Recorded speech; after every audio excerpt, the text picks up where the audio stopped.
महाराष्ट्र में हिंदी भाषा को तीसरे अनिवार्य के रूप में लागू करने को लेकर महाराष्ट्र में सियासत तेज होते नजर आ रही है और इस सियासत में राज ठाकरे खुद को जो है मुख्य भूमिका निभाने के किरदार में लोगों के सामने पेश कर रहे हैं।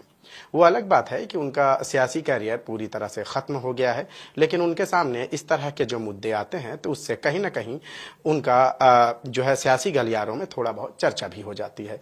हमारे साथ महाराष्ट्र के पूर्व मुख्यमंत्री पृथ्वीराज चौहान जी मौजूद हैं। सर, ये हिंदी को लेकर जो है फिर से विरोध के स्वर गूंजने लगे हैं और खास तौर से जो है राज ठाकरे का क्या कहना चाहिए? देखिए, मैं नहीं जानता किसने इस पर क्या टिप्पणी की है, लेकिन जो हमारी नई शिक्षा नीति आई थी उसमें 3 भाषा फॉर्मूला दिया गया था।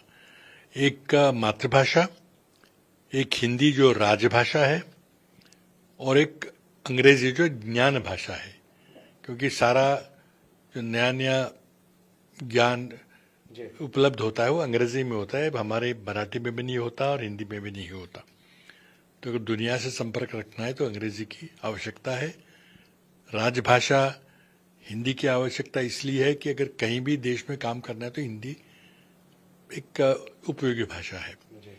लेकिन जो कंट्रोवर्सी हुई है उसमें एक बात साफ थी कि कहीं तो सरकार का दबाव है कि हिंदी को अनिवार्य किया जाए, जिसका पुरजोर तरीके से दक्षिण के राज्यों ने विरोध किया। यहाँ भी होता हुआ कुछ नेता हमारे महाराष्ट्र के भी विरोध कर रहे हैं। मैं उस पर विरोध में नहीं हूं, लेकिन मेरा बुनियादी सवाल है कि देखिए, बच्चों का स्टैंडर्ड इतना घट गया है, इतना कम है, और जिसका परिणाम हम देखते हैं कि उच्च शिक्षा में भी हमारी क्या बदतर दशा है। कल ही एक नया सर्वेक्षण सामने आया है जो कि उच्च शिक्षा को लेकर है, यूनिवर्सिटी एजुकेशन को लेकर है।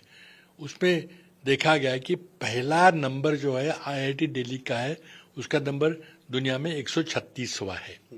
यानी कि पहले 100 में अभी भी महाराष्ट्र का नहीं, देश का कोई भी विश्वविद्यालय उसमें 100 में नहीं आता। और अगर प्राथमिक शिक्षा की हालत खस्ता हो तो उच्च शिक्षा में, उच्च विद्यालय में भी वही हालत चलती रहेगी जो हम आज देख रहे हैं। अब जब 3 भाषा को अनिवार्य करने की बात करोगे, राज्य सरकार ने कुछ बदलाव किए हैं कि अगर कोई 20 छात्र मिले जो कोई और तीसरी भाषा सीखना चाहते तो संभव है। लेकिन आप समझिए कि 25 छात्र है और 20 कहते हैं कि हम गुजराती सीखना चाहते, तो 5 को क्या करोगे आप? उनको हिंदी सिखाओगे? तो ये देखिए, एक तो मानसिकता केंद्र सरकार की है, एक भाषा, एक देश एक चुनाव, एक देश एक कर पद्धति, एक देश एक भाषा। ये हिटलर की जर्मनी की सोच यहाँ पे वो लाने की कोशिश कर रहे हैं।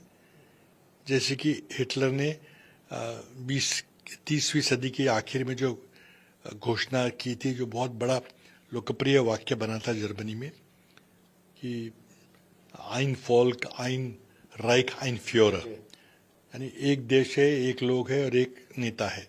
तो ये एक हमेशा कहते हैं। अब चुनाव की बात लीजिए, अब आपको इकट्ठे चुनाव कराने हैं तो आप एकत्रित चुनाव की बात करिए। एक चुनाव एक देश के कहने की क्या जरूरत है? तो ये उसी मानसिकता से वो हिंदी को थोपना चाहते हैं। देखिए, हिंदी सीखने में कोई गलती नहीं, लेकिन थोपिए मत, मेरा मानना है। लेकिन उससे ज़्यादा बुनियादी बात है कि क्या आपकी हिंदी की पुस्तकें आपके पास हैं? क्या हिंदी के प्राध्यापक आपके पास है? ना मराठी के हैं, ना अंग्रेजी के हैं आपके पास पर्याप्त मात्रा में शिक्षा सामग्री नहीं है। और उससे ज़्यादा अहम बात यह है कि आपके पास टीचर्स नहीं है, शिक्षक नहीं, क्योंकि आप खर्च नहीं कर रहे हैं। तो ये तो सब फालतू चीज़ें हैं कि 3 भाषा, 4 भाषा, 5 भाषा पढ़ाना। आपके पास टीचर ही नहीं है, ना अंग्रेजी के टीचर है, ना मराठी के टीचर ठीक तरह से। तो उर्दू, गुजराती जो आम है यहाँ पे, उसके भी कुछ नहीं है।